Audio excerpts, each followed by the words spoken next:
মাত্র মিলেছে ত্রয়োদশ। এখন ছাপাখানার সঙ্গে চুক্তি করা হবে, যাতে সময় লাগবে অন্তত 28 দিন। এরপর শুরু হবে ছাপার কাজ। চুক্তি অনুযায়ী বই ছাপাতেও কমপক্ষে 70 দিন সময় পাবেন ছাপাখানা মালিকরা। 2026 শিক্ষাবর্ষের জন্য ছাপা হবে প্রায় 30 কোটি পাঠ্য বই, যার মধ্যে মাধ্যমিকের বই 18 কোটি। অথচ এখনো ছাপানোই শুরু হয়নি মাধ্যমিকের বই। অর্থাৎ বছর জুড়ে প্রস্তুতি নেওয়ার পরও সময়মতো শিক্ষার্থীদের হাতে পাঠ্য বই তুলে দেয়া নিয়ে চরম অনিশ্চয়তায় পড়েছে সরকার। সংশ্লিষ্টরা বলছেন, ফেব্রুয়ারিতে জাতীয় নির্বাচন সামনে রেখে ছাপাখানাগুলোতে বাড়তি চাপ পড়বে। ডিসেম্বর-জানুয়ারিতে শ্রমিক পাওয়া দুষ্কর হবে। এতে জাতীয় নির্বাচনের আগে পাঠ্য বই ছাপা, বাধাই ও বিতরণ সময় মতো সম্ভব হবে না। ফলে কোনোভাবেই ভোটের আগে মাধ্যমিকের শিক্ষার্থীদের হাতে পাঠ্য বই তুলে দেওয়ার সম্ভাবনা দেখা যাচ্ছে না।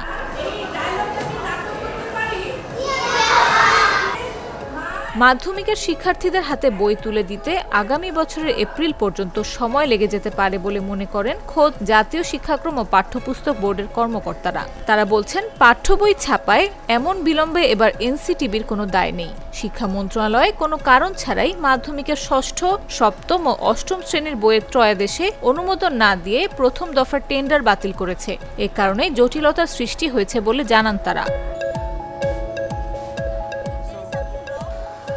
তবে মাধ্যমিকের ষষ্ঠ, সপ্তম, অষ্টম ও নবম শ্রেণীর পাঠ্য বই ছাপা ঝুলে থাকলেও এগিয়েছে প্রাথমিক ও ইবতেদায়ীর বই ছাপার কাজ। নভেম্বরের মাঝামাঝি সময়ের মধ্যেই প্রাথমিকের সব বই ছাপা হয়ে যাবে। উপজেলা পর্যায়ে পৌঁছে দেওয়া হবে ডিসেম্বরে। ফলে প্রাথমিকের শিক্ষার্থীরা জানুয়ারির 1 তারিখ সব বই হাতে পেয়ে যাবে বলে জানিয়েছে এনসিটিবি।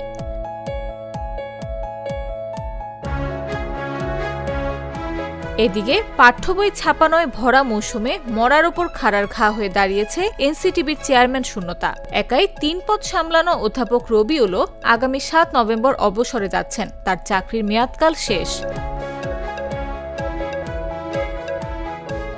এখন শোনা যাচ্ছে তাকে চুক্তিভিত্তিক নিয়োগ দিয়ে চেয়ারম্যান পদে রাখা হবে। তিনি নিজেও তদবির করে বেড়াচ্ছেন। এটা করলে এনসিটিবি আরও ক্ষতিগ্রস্ত হবে বলে মত এনসিটিবির কর্মকর্তাদের। যদিও চুক্তিভিত্তিক নিয়োগে তিনি এ পদে থেকে যেতে তৎপরতা চালাচ্ছেন, এমন অভিযোগ অস্বীকার করছেন রবিউল কবির চৌধুরী। নাফিসা আব্দুল্লাহ, জাগো নিউজ। বিজলি কেবলস যে কোনো স্থাপনার বৈদ্যুতিক সংযোগকে রাখে নিরাপদ, কারণ এর স্কিন কোটেড ইনসুলেশন সম্পূর্ণ ফায়ার রিটার্ডেন্ট আর সেলফ এক্সটিংগুইশিং। তাই বিজলি কেবলস নিজেই নিজেকে নেভায়। বিজলি কেবল, নিরাপদ আজীবন।